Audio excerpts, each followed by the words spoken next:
Guys, Christmas ദിവസം വൈകുന്നേരമുള്ള video ആണിത്. വൈഷ്ണവിയെ കുളിപ്പിച്ചൊക്കെ മേലൊക്കെ കൈ കൊണ്ടുവന്ന് നമ്മളുടെ അടുത്ത് ഇനി കേക്ക് കട്ട് ചെയ്യാൻ പോവുകയാണേ. പ്ലം കേക്കാണ് വാങ്ങിച്ചിട്ട് വന്നത്. എല്ലാവർക്കും അത് കട്ടൊക്കെ ചെയ്ത് കൊടുത്തു. പിന്നെ ഇനി അടുത്തുള്ള പ്രോഗ്രാം എന്ന് പറഞ്ഞാൽ പുറത്തോട്ടൊക്കെ പോയി കുറച്ച് സ്ഥലത്തൊക്കെ കറങ്ങി നടന്ന് ലൈറ്റൊക്കെ കാണുക എന്നുള്ളതാണ്. കുറച്ച് മുന്നേ കണ്ടത് വീട്ടിലത്തെ സ്റ്റാറാണ് കേട്ടോ. നമ്മൾ ഇത്തവണ പുൽക്കൂട് ക്രിസ്മസ് ട്രീ അങ്ങനെയൊന്നും ഉണ്ടാക്കിയില്ല. സ്റ്റാർ മാത്രമേ വീട്ടിൽ കിട്ടിയുള്ളൂ.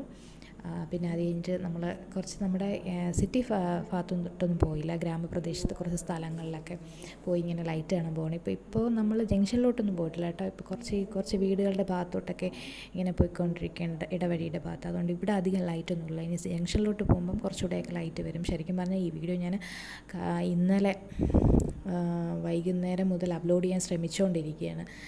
അത് ഞാൻ ഈ ക്രിസ്മസിൻ്റെ ടോണൊക്കെ ഇട്ടിട്ട് അങ്ങനെ അപ്ലോഡ് ചെയ്യാം എന്നുള്ള ഉദ്ദേശത്തിലാണ് ചെയ്തുകൊണ്ടിരുന്നത്. പക്ഷേ എനിക്കത് ചെയ്യാൻ പറ്റില്ല. 1-2 തവണയൊക്കെ ഇങ്ങനെ വീഡിയോ അപ്ലോഡ് ചെയ്യുമ്പോഴൊക്കെ അത് ബ്ലോക്ക്ഡ് ആയിക്കൊണ്ടിരുന്നു, കോപ്പിറൈറ്റ് എന്ന് പറഞ്ഞിട്ട്. ഇപ്പോൾ ഫൈനലി ഞാൻ പിന്നെ തീരുമാനിച്ചു എന്തായാലും ഇനി അങ്ങനെ ചെയ്യണ്ട, ഇതേപോലെ വോയിസ് ഓവർ ചെയ്തിട്ട് വീഡിയോ ഇടാമെന്നുള്ള തീരുമാനത്തിലെത്തി. അങ്ങനെയാണ് ഇപ്പോൾ വോയിസ് ഓവർ ചെയ്ത് വീഡിയോ ഇട്ടുകൊണ്ടിരിക്കുന്നത്.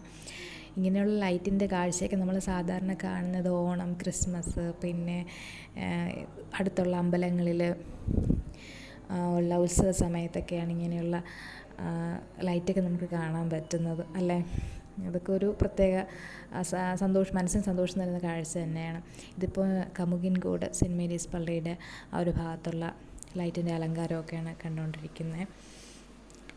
അതൊക്കെ കഴിഞ്ഞ് നമ്മൾ പിന്നെ അവിടുന്ന് പിന്നെ കുറേ ദൂരമൊക്കെ പോയിട്ട് പിന്നെ ബാലരാമപുരം മോസ്കിൻ്റെ അവിടെയൊക്കെ എത്തി.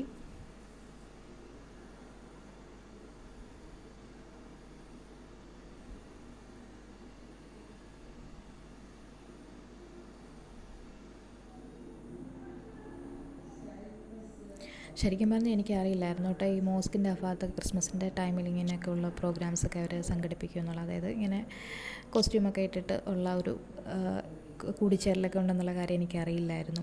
ഇവിടെ ഒന്ന് കണ്ടപ്പോഴാണ് മനസ്സിലായത്. പിന്നെ എല്ലാ ലൈറ്റൊക്കെ കണ്ടിട്ട് തിരിച്ച് വീട്ടിൽ വന്നപ്പോൾ പൊറോട്ടയും ചിക്കനും ഒക്കെ വാങ്ങിച്ചിട്ട് വന്നു.